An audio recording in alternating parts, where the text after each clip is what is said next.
Hello and welcome to Taiwan Talks. I'm Ian Kavat here at National Taiwan University. As China held its live fire and amphibious landing drills on its side of the Taiwan Strait, the US's top commander in the Indo-Pacific said China is on a dangerous course. So can Taiwan maintain deterrence against a Chinese attack, and can it keep its democratic way of living?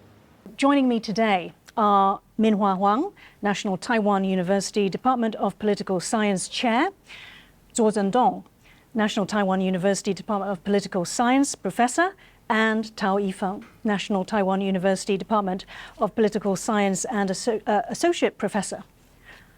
Welcome to this special edition of Taiwan Talks. Okay, so in the words of Samuel Paparo, China is on a dangerous course. China is regularizing drills closer around Taiwan. It's mapping and cutting subsea cables around Taiwan, and Beijing's rhetoric is also intensifying against Taiwan. So some observers have sensed that there has been an escalation across the Taiwan Strait. Professor Huang, first question to you. Do you agree with this? Okay, I definitely agree with the escalations. But my personal take is that escalation has already happens, and specifically since last year. I think there are a couple points of time, our President Within Lai saying that China and Taiwan are not subordinate to each other. I think after our President have 17 strategies to counter China's infiltrations. Actually, China, their exercise changing a little bit in terms of its natures. It's originally more like a military exercise, but now it's more like simulated combats. They are simulating what would happen if they're actually taking the action. So are you saying that we are headed to war, for war? In China's side, they are preparing for it. But in our side, I think we still have a long way to go to raise people's awareness that will possibly happen anytime, any soon.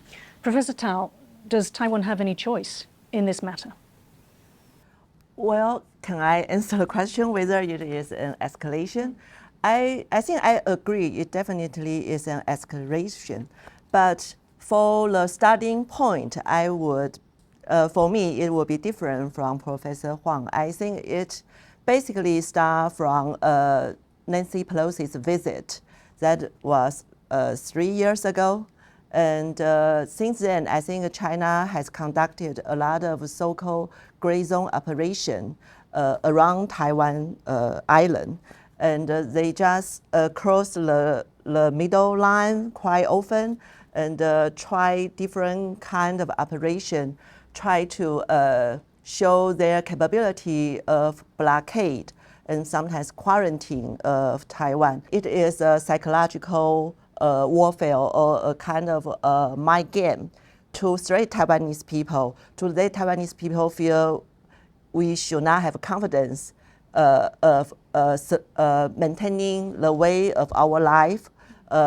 Sooner or later, China will have a war against Taiwan and make us feel kind of lose of our confidence. Yeah, that is so-called coercion without violence. So Professor Tso, so if we go back to the question then, I guess what we're trying to get to is, has there been an acceleration over the past few months for these activities, whether it's grey zone or more military, actions essentially to take Taiwan? Do you sense that?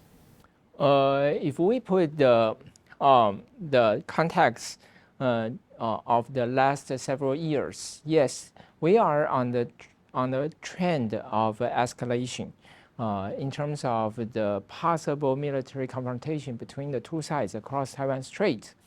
However, in the recent inauguration speech given by President Lai, I think we seem to sense a moment of relief. Why? Because the latest inauguration speech, President Lai skipped his famous mutual non-subordination part, which says that ROC, Republic of China, and the People's Republic of China are not subordinated to each other. And also, PRC does not launch military exercise as it did May and October last year. It did still launch drills on its side of the Taiwan Strait, though, however, amphibious landing and live fire drills. Yeah, and it also said had that kind of military training or military exercise on its side, but not as the joint sword AB that we see last year. So that's why I say we seem to see a very short moment of relief. Whether that can last is a big unknown. But at least I see that President Lai seems to change his rhetoric in the last couple of days. And also PRC's spokesperson also changed their rhetoric regarding President Lai. So I think there is something that is changing, even though it's in a very nuanced way. Okay. Professor Huang, would you agree with that there's been a change in rhetoric on both sides? I mean, Beijing came out and said he's still two-faced, Lai Ching-te, and they said that he's still pro-independence and we still denounce him. Well, they do have certain kind of softened tone by President Lai's his speech in May 20th. But I think what China receive and also perceive still wait and see, because they are pretty much, I would say, pissed off by President Lai's speech on March, because there are 17 strategies specifically targeting on China's infiltrations. So I think they are pending right now is in like a pausing for the time being. And they are speculating is because U.S. currently has a talk with China, has a 90 days off in terms of the tariff negotiation. So at this time spot, probably President Lai will also wait and see and soften the tone. But with it continuing being like this, or going to a much more pacifying ways to deal with cross-strait relationships, a way to see. Yeah.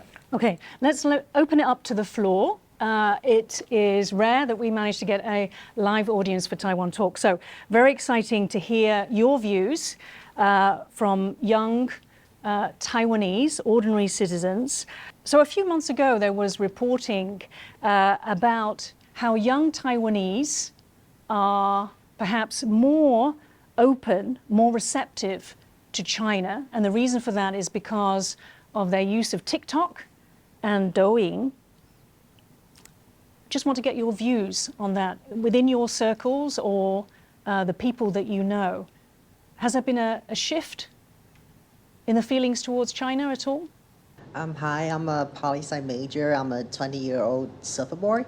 So speaking from my perspective, there is more demographic of students around me using TikTok. But what I found out is that as more as we learn about China, the more realization of how different we are, as in our norms, our perspectives of policies. I would feel like we're not like more tolerant or more accepting to like unity. I think we'll more realize that how different we are and how rare it is for our democracy to withstand the China's presence. That's what I think. Thank you. Thank you so much. That in fact, exposure to Chinese culture shows us how different we are. Great. So US defense establishment says that the key is never to get to that scenario in the first place, i.e. that we must deter Xi Jinping from doing what Putin did in 2022. This is Rao Sahib Bavaskar, visiting scholar. Professor, my question is that does Trump's rhetoric on Taiwan signals any credible deterrence to China, or is it like raising fears that US might abandon Taiwan if it's still any big deal with China? Okay, so essentially, is Trump compromising or strengthening US deterrence against China? Professor Huang. Trump and also China both have willingness to reach a deal. So I will view right now they are doing this. What put on the table, Taiwan definitely will be one of the most important goals, at least from China's perspective. So if you're asking me, would Taiwan kind of being compromised in these processes being sold out or sold off by Trump, there's a possibility that I think Trump would at least give some prejudice to the President Lai to tone down or to certain, what he said previously, or to slow down the schedules that he's going to propose. So what I'm saying is that I wouldn't use sell out, but I would say there were certain pressures from U.S. side that Trump definitely had these inclinations to put some pressures on President Lai. Xi Jinping right now, number one, he pretty much dominates the Politburos, and all the political competitors has already been, subordinate to him. So he has no power threat from now on. So what I'm saying is that my understanding is that up to 2027, I don't see that transition crisis will happen. Number two, China, the issue right now is facing most problem is the economic growth. Can they substantiate the original trajectory path and catching up U.S. by 2030s?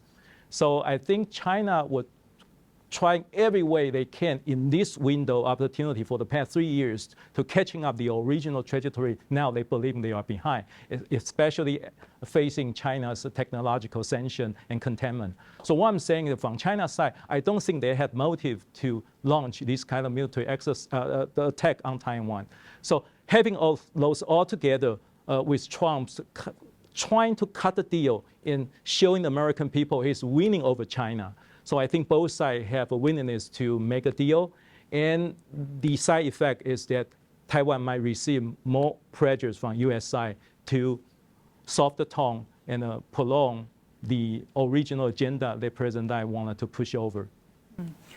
Professor Tao, do you agree with that? And if we can also address not only on Taiwan, but also on China, and also from Beijing's perspective, what does it look like to them in terms of the original question, which is the inconsistent rhetoric on Taiwan?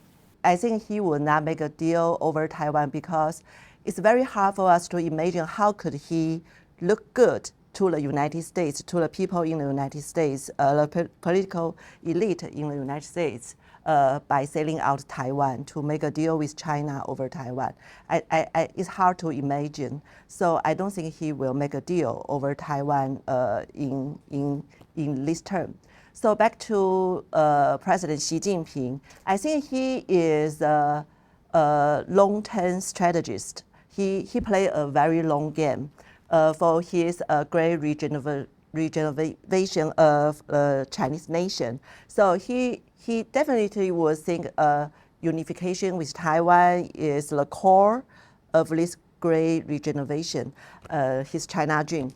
But I think before year 2027, his focus will be on the AI competition with the US. So you can see this from the budget allocation and the personnel change within China. You see all those new appointments for the political bureau rather than the standing committee for the political bureaus. Many of them are technocrats, and they really want to focus on this AI build-up. If they can really catch up with the United States, it's very easy for them to take over Taiwan in the future. I think that is President Xi Jinping's thinking. Okay, and Professor Tso, is U.S. deterrence changing, failing under Trump?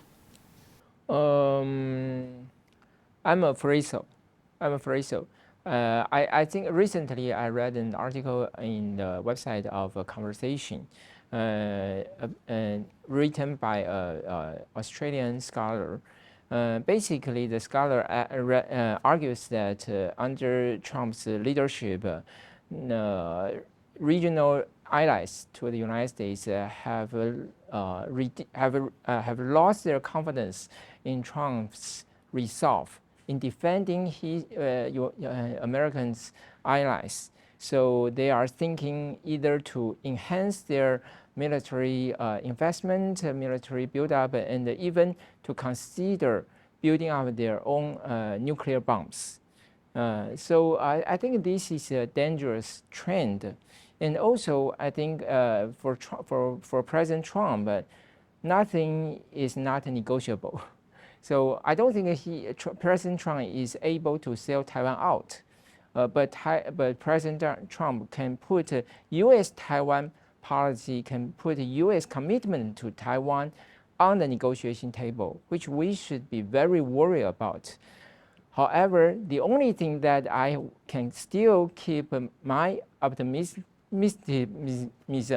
is that Trump is highly unpredictable. So even though he give any pledge or commitment to People's Republic of China today, maybe tomorrow he will change. So his unpredictability probably become a weapon for United States to help its allies. Also, I think that's the other side of the same coin. Okay, let's now go for the next question to the second student. That's Kyra. Yes, my name is Kira, and I'm a 22-year-old student here at NTU, and I study political science. I would like to ask, given Trump's more transactional approach to foreign policy, would that affect U.S. credibility in deterring a Taiwan crisis, especially in the eyes of allies such as Japan, South Korea, and Australia? Thank you very much. So, Professor Tao, if you could answer that first one. So essentially, does a loss of U.S. credibility, does that matter? Credibility over Taiwan, does that matter to U.S. interests? Yeah, definitely. I think for a good deterrence, we need credible commitment of threat and assurance, because Trump keep sending out very confused signals. It definitely will hurt the credibility of U.S. deterrence. So that's the situation, the reality. All the allies in Indo-Pacific region have to deal with in the coming 3 years, 3.5 years, yeah. And so what can we do? Because we want to maintain the status quo, and we also see President Xi Jinping has this kind of ambition to expand China's military power and their influence. So I think the thing we can do is just to play our role better, because it is a collective action. If at this moment U.S. signal will be less clear, probably we should show to send our stronger signal. We are committed to this kind of collective deterrence against China's aggression. Yeah. Yes, and we know that President Lai has called on Japan to be part of that deterrence, isn't it? And actually it mirrors, or Marco Rubio, Secretary of State for the US, he commented just recently that it's not just the US that has responsibility, but also allies like Japan. And so, Professor Tso, I want to ask, so in the US, they're asking the question, how vital is Taiwan to US interests? Do you think that the question needs to change slightly, as some observers say? Should it be, what does the first island chain mean to US interests?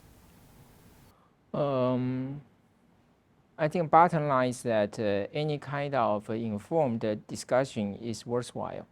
Even though I don't like that question, but we have to face that question. After all, United States has been the most important security guarantor for Taiwan for so many years. So you cannot prevent the American public and key experts from giving it a second thought. But what we need to do is to prove that Taiwan has that value, and Taiwan is so vital. And also, I think another part of the answer shall lie in Taiwan's ability to defend ourselves, Taiwan's will to defend ourselves. So then we can win that debate. secondly, I also want to say, I also want to respond to the previous question with regard to U.S. credibility. Sure, if U.S. give up Taiwan, U.S. credibility will be damaged severely. However, the current debate is that to save U.S. credibility, U.S. should not make it public, or should not make it certain that U.S. will defend Taiwan. That's the current direction of the debate. So you mean bring back ambiguity? Ambiguity. And also, U.S., I think many people argue that U.S. should let its allies know that the age of mass retaliation proposed by President Eisenhower has already gone for so many years. Yeah, it's not only adopting a flexible approach to People's Republic of China's provocation, but also U.S. could keep a distance from that. So that's why we need to be aware of the fact that Trump advocated for peace through strength, not peace through use of force. There is a nuanced difference between these two concepts. So U.S. could continue to sell weapons to Taiwan. U.S. could, like Ying just said, that U.S. could mobilize its allies to support Taiwan. But when it comes to the real test, U.S. may not come to Taiwan's aid by sending troops to our island. Thank you, Professor. Professor Huang, so interesting that when the Ukraine war, the Russia-Ukraine war started, there were many comparisons with Taiwan. As this conflict keeps dragging on, do you think those comparisons have deepened or diverged? And I want to get your view on what's been happening in terms of the negotiations for Taiwan. Those two sides is kind of betrayal to the Israel as well as the Ukraine, because U.S. really pushing the Ukrainians to cut the deal with the Russia, but in the price of giving up a lot of territories, Crimea sovereignty as well. So that gives you a lesson. I think what Trump really, pay attention is the American core interests. He claimed his audience saying, I'm Trump and I'm winning over the China. But if that winning over China would be sacrificing some kind of interests, or we should not say some sacrificing, maybe just exchange some kind of interest the U.S. believe that is a due price, and maybe force Taiwan to accept it, then our understanding is that there will be a pressure from U.S. side to force Taiwanese government to kind of have a more pacifying ways to deal with China instead of confrontational. So Professor Tao, why the change now? Is it simply Trump or is it also China? So it's coming back to this idea of, has there been escalation that is forcing these changes?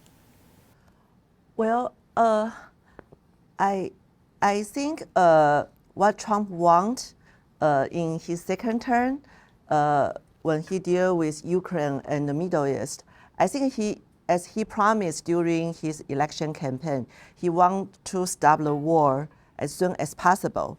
And so that's what he was doing in the beginning. But after 2 or 3 months, he found it's very difficult to have the war stop the way as he wished. So he just somehow retreat from his position in the beginning and become more conventional. So at this moment, I think he gave Ukraine less pressure than before. And for the Middle East, he has become less pro-Israel than before. That is more like the conventional position of the United States and closer to other Western countries like in Europe. That is what happened in recent years. And back to East Asia, he also doesn't want war. So how could you make war not happen in East Asia? I think good deterrence against any aggression to change the status quo is very important. And although because the danger is accommodation, isn't it? Which is kind of what we saw in the start of the negotiations between Putin and Trump, or Putin's side and Trump's side. Yeah.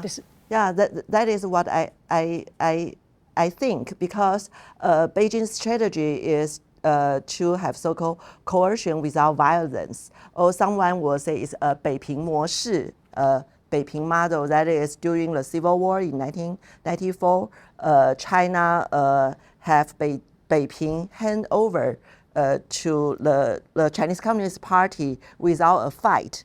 And so someone will say Beijing would like to have this 北平模式 over Taiwan, that is to have Taiwan hand over to Beijing without a fight.